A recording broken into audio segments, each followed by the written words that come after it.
two bucks. If I can find them in here. Oh, really? There are 2 bucks.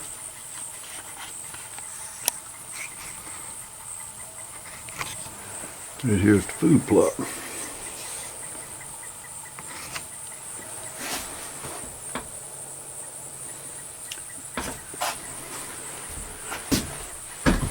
One's a spike, and the other one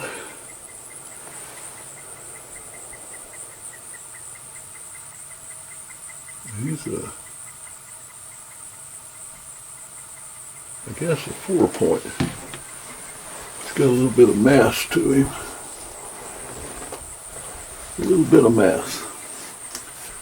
$2. The solar period just got started. A few minutes ago. The solar period just got started a few minutes ago. At 10:03. And it's just after 10. Solar period just got started. And $2. $2 come out in the field. There's been no movement since I got out here. Solar period comes on. Here comes $2.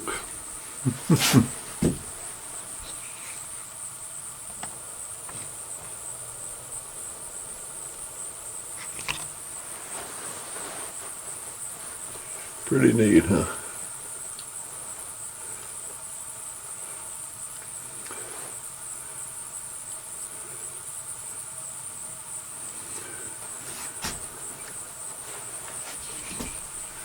He's going back over there towards where the other one was. They're both there now.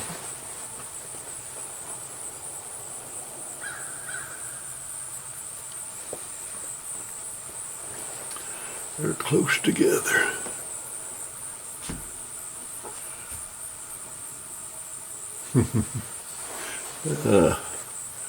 I have no earthly idea how many bucks I have seen this year. Several. To have only taken one. All I wanted was that one. I will have to see a considerably better buck.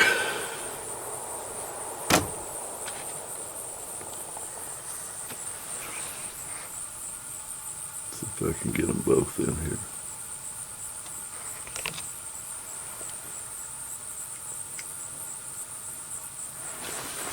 Two young bucks.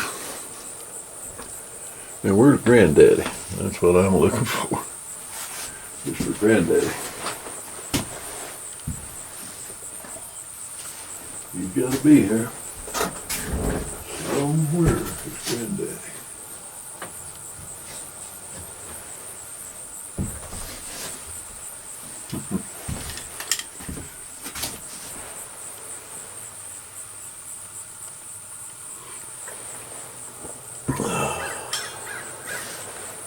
Anyway, it's fun just to sit here and watch them. Watching bucks and watching deer and thinking of Gary.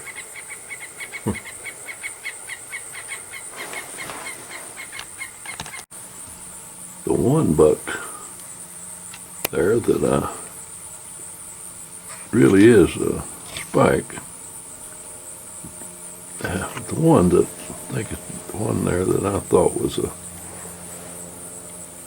4-point, it's actually a 6-point, a small 6-rack. Pretty little fellas. They visited the food plot, but now they're on the prowl. They're gone again. Let's see where they go. They're headed toward me right now. Let's see how far they come and what else might show up. I'll keep tabs on these two for a while.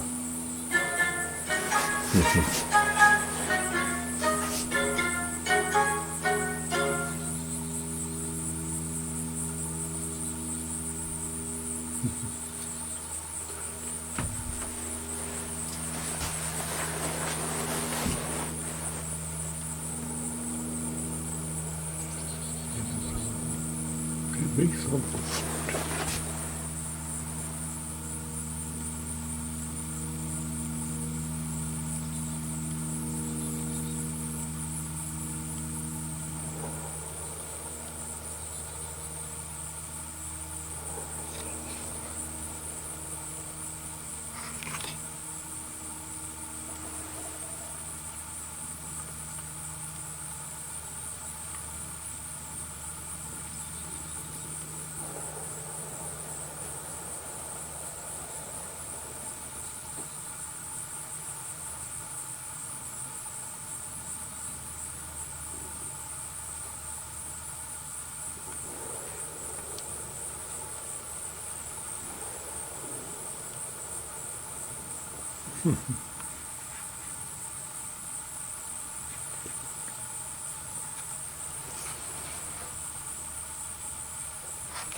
Well, I'm back out here in the Quigley this morning, and I must say with mixed emotions.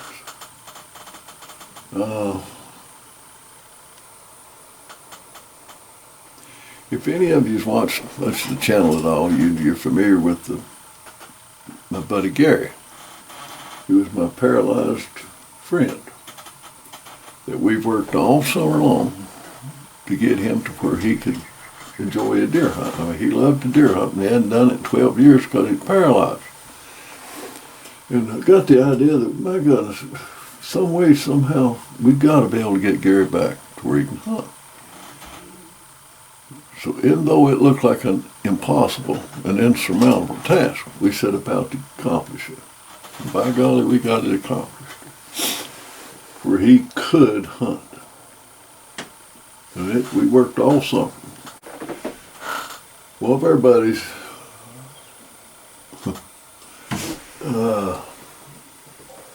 anyway, Gary and I and a couple other guys, we'd worked all summer. And it was quite a project, but we got it worked out. For a man who was paralyzed.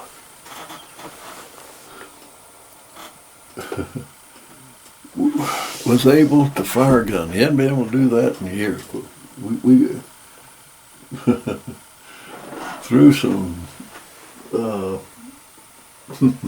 lot of thought and what have you, we managed to get him to where he could hunt, could shoot. Boy, was he looking forward to this hunt.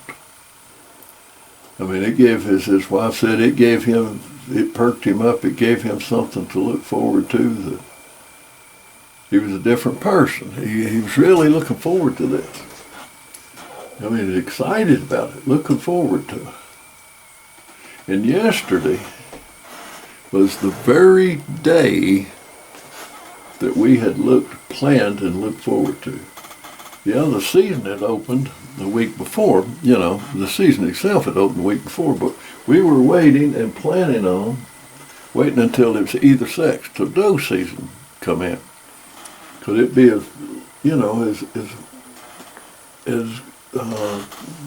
quite a thing it would be to be able to get Gary out there to hunt. We want him to have the best chances of success, period. And what he wanted was a dose anyway. Because Gary is a cook. I mean, he was a cook, boy. I mean, that boy, as my nephew said, he was a legend in the kitchen. He was a heck of a cook. So he was wanting some doughs. You'll get a dough or two, and another buddy, Jerry, he went and bought 6 extra landowner permits just to make sure.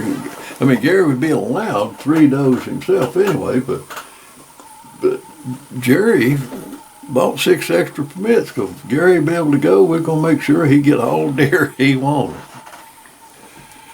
Well,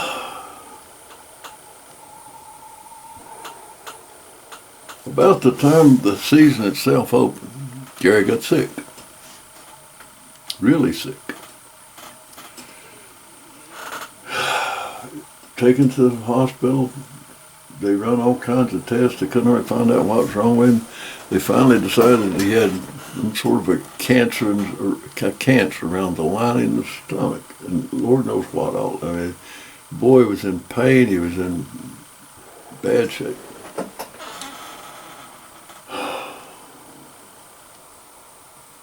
Well, yesterday being the very day that all of us, Gary and all the rest of us, had planned on him being out there to go hunt, to start collecting his does. Something that he was excited about and looked forward to, a day that he looked forward to for a long time. Last night, Gary passed away on the very day that we had looked forward to all summer long. So,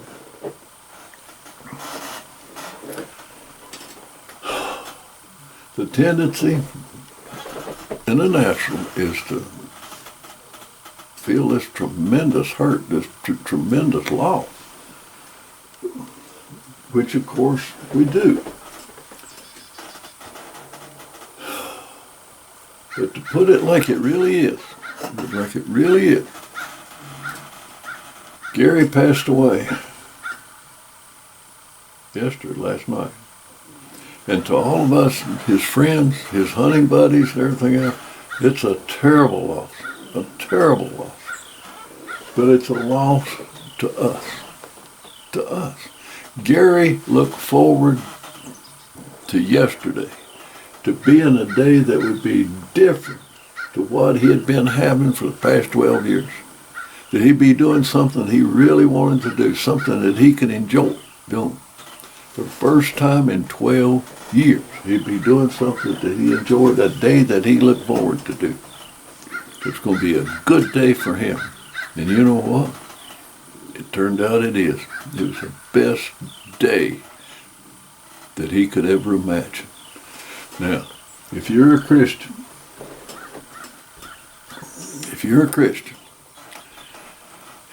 you'll understand what I'm saying.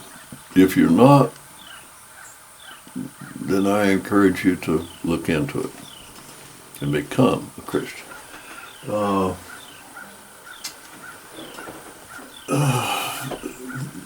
Judas betrayed Jesus. All right? Now, so that left of the original 12 apostles, that left an opening, if you want to put it that way. Well, God had in mind who he wanted to fill that slot, if you want to put it that way. I'll put it in plain language. Judas betrayed Jesus. The Apostle Paul revealed Jesus the Christ. The Apostle Paul wrote most of the epistles in the New Testament. It was the Apostle Paul that revealed all of what God had done for us through Jesus the Christ. The original, the other 11, they knew Jesus, as a man. They did not have the revelation knowledge of what all God had done through Jesus for us. They learned that from Paul. They'd lived with Jesus for 3.5 years. Paul never laid eyes on him, as far as we know.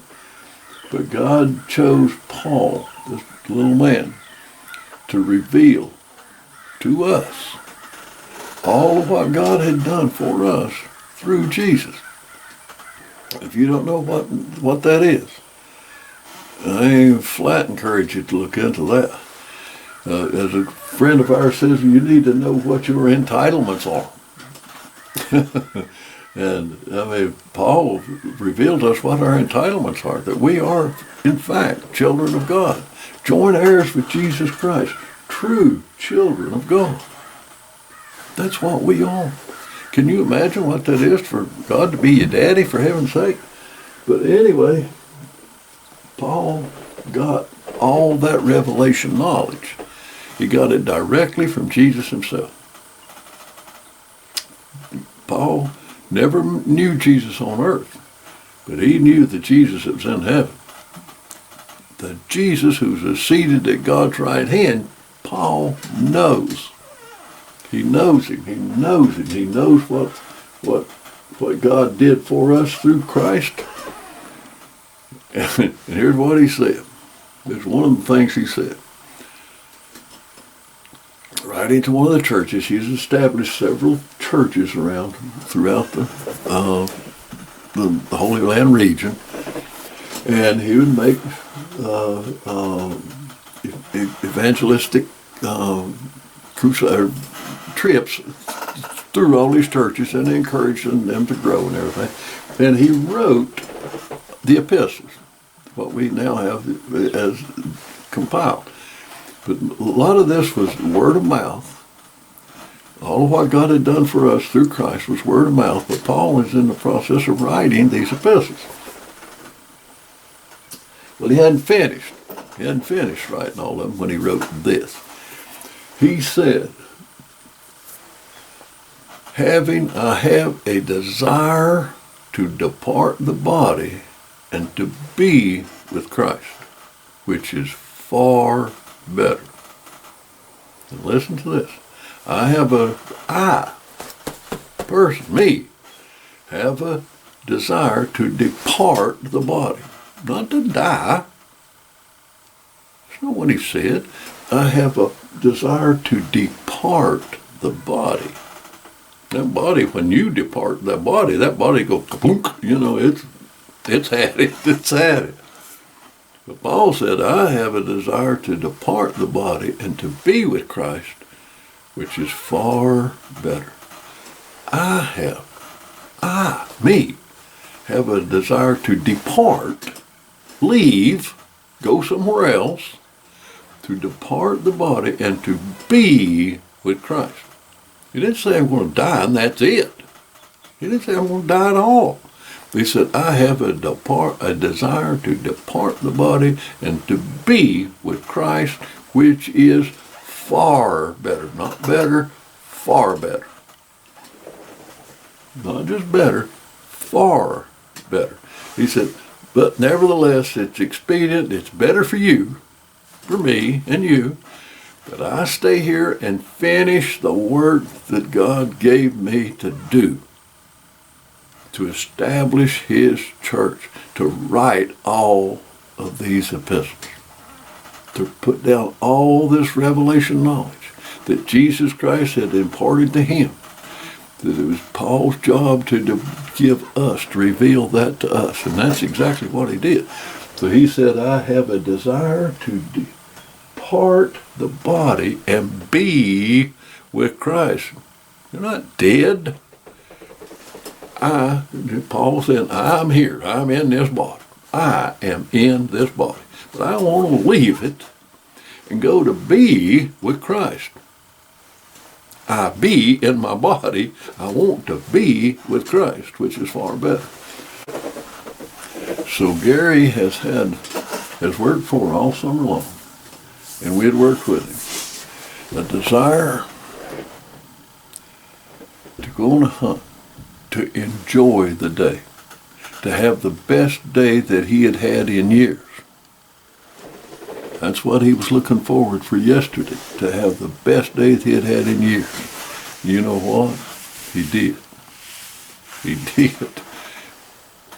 Paul said, to depart the body, to be with the Lord, which is far better.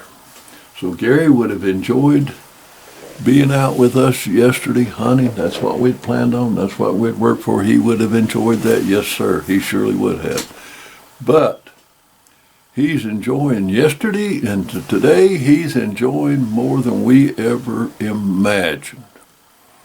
Do you think that he would trade what he's enjoying now to go on a deer hunt? Do you think he would trade to be where I am, sitting here in the Quigley looking around for deer? Do you think he'd trade? Absolutely not. So, yesterday was the day that we'd planned on for Gary to enjoy himself for the first time in a long time. He's really going to enjoy himself. And he did. Not in the way that we had planned, but in a way that's far better. Far better. So, me, his family, his hunting buddies, everybody, we hurt because we lost Gary. We hurt. He don't. We hurt. So we hurt and we cry for ourselves.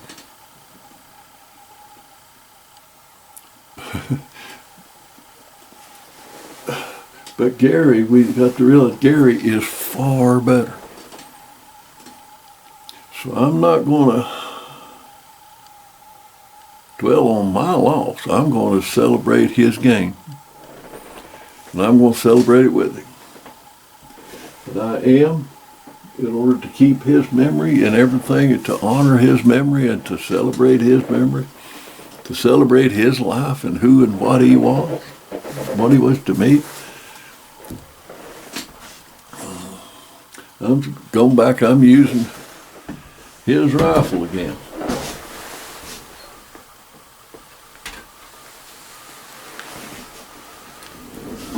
I had used this Ruger number 1, which I had given Gary years ago, and then he gave back to me this summer simply because he couldn't use it. So I've used Gary's rifle, this Ruger number 1 30-06. I've used Gary's rifle. Take the buck that I took the other day, a good buck, and I took it and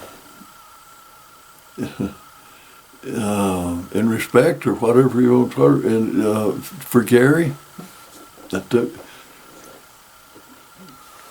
took it because he couldn't take it, and I took a deer with it because he couldn't.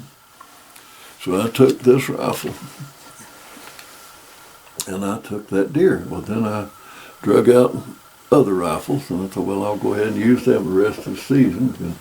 And then when Gary passed away yesterday, and I come out here today, I go back and I pick this rifle up again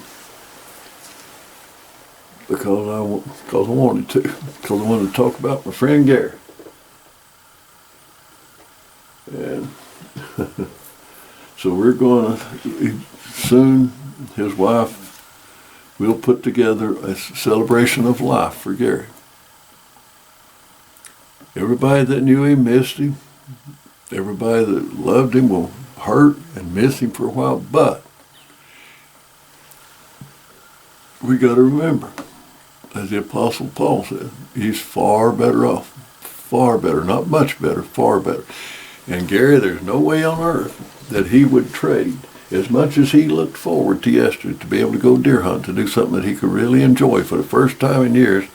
None of us knew just how much enjoyment he would get out of yesterday. And that joy has just begun. It'll never end.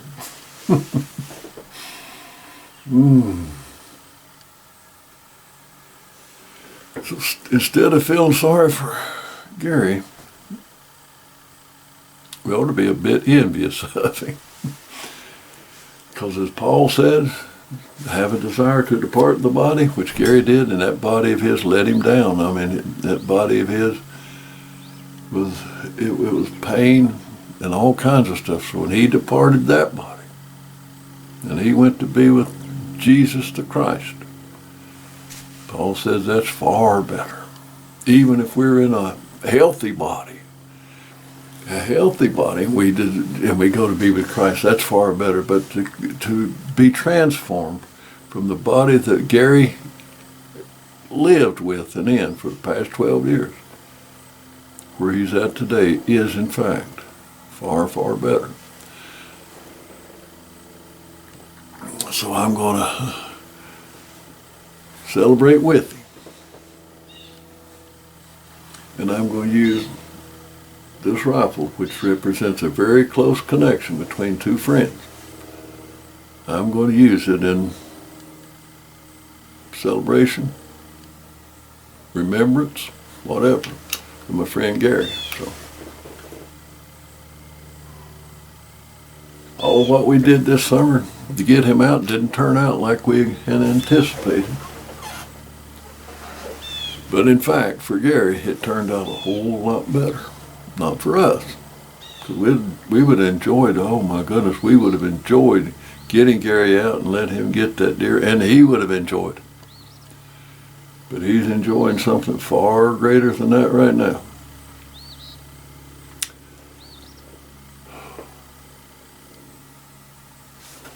So I'm going to continue to sit here a while through the rest of this solar period, and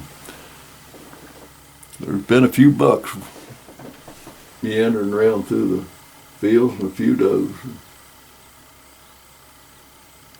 So I'm going to sit back, watch the fields, and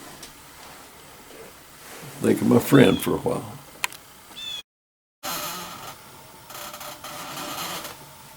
Well, solar period's about over. I did get to see a couple of bucks during the period, which occurred during the middle of the day.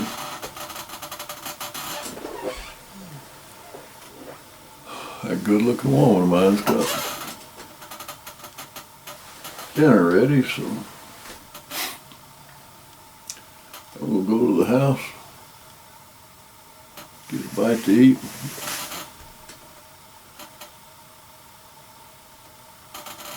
Sit around for a while. Come back out this afternoon. Me and Gary's rifle.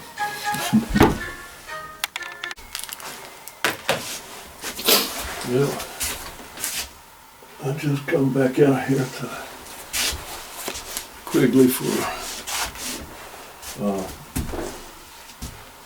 late afternoon. It's starting to rain.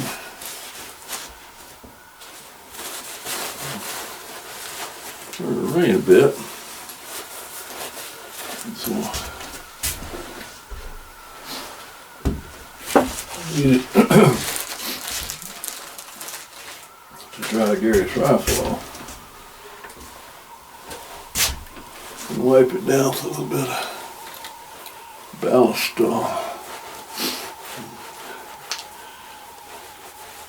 This rifle, like Gary was good.